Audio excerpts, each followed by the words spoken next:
بسم اللہ الرحمن الرحیم۔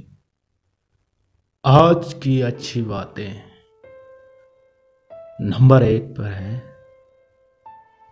مشکل دستک دے تو خوف زدہ نہ ہوں، آگے بڑھ کر دروازہ کھول دے، کیونکہ کامیابی ہمیشہ مشکل کا بھیس بدل کر ہی آتی ہے۔